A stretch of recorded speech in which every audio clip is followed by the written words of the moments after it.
Shane Oliver, Head of Investment Strategy and Chief Economist with AMP Capital. He joins us live from Australia. He's one who tracks the commodity market very closely. Shane, we saw a similar spike in crude 3 months ago when Ukraine was in a turmoil. Now geopolitical concerns have surfaced up. Do you think this time it is different, or like Ukraine, the fears in Iraq will also die down soon? More a case of the latter. I think those fears will die down.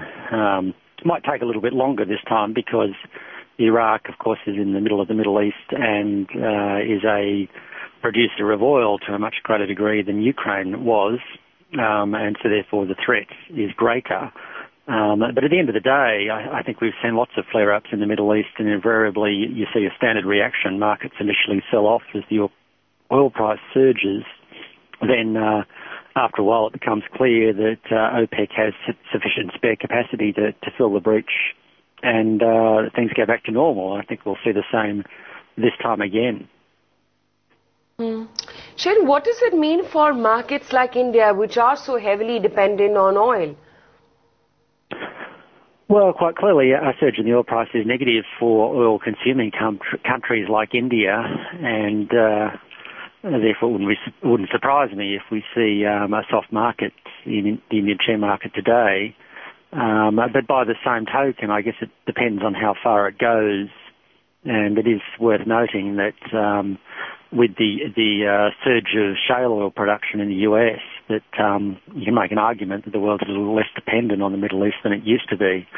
And so there's plenty of sources of alternative supplies that could kick in.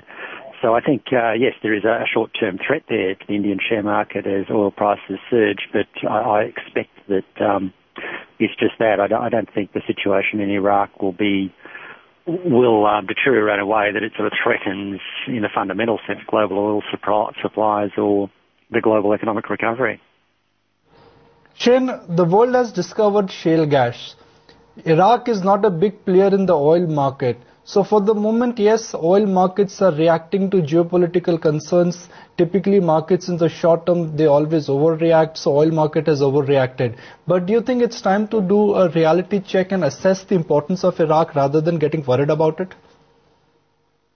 Well, it's always important to do that, and I think investors often miss this point, that every crisis comes along and they think it's a brand new one, and therefore there's a need to hit the panic button. And invariably, these things turn out to be non-events or just buying opportunities.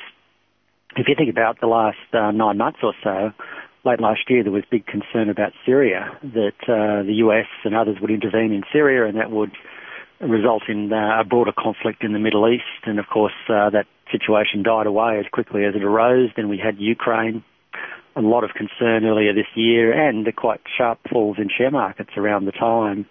But again, that seems to have faded away, and I think we'll see the same thing here with Iraq, that it is important for investors to sort of keep their hats on through these sorts of events. They periodically show up, but most of the time these geopolitical worries don't come to anything, even though lots of analysts will come out and say that we should be incredibly worried about it.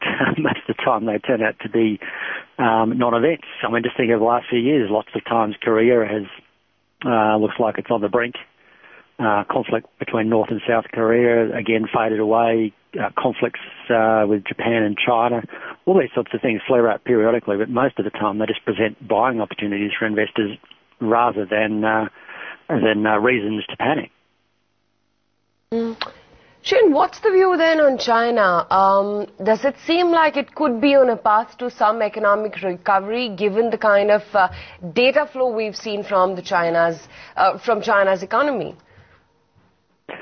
I'm conscious that in 3 hours' time they're releasing some more data, so I don't want to get too excited. But recently the economic data out of China has been a bit more positive. We've seen the so-called PMIs, those business conditions indicators, improve a little bit in May. We've seen the figures overnight on money supply growth and credit stabilise and improve slightly. It's still relatively high levels. And we've seen various actions by the authorities in China to provide mini stimulus measures, both on the monetary front and the fiscal front. So all of those things provide me with a bit of confidence that the Chinese economy is not going to collapse. that the authorities are still focused on keeping growth in at a reasonable level. Hard to know what that number precisely is, but it's probably somewhere around 7.5%.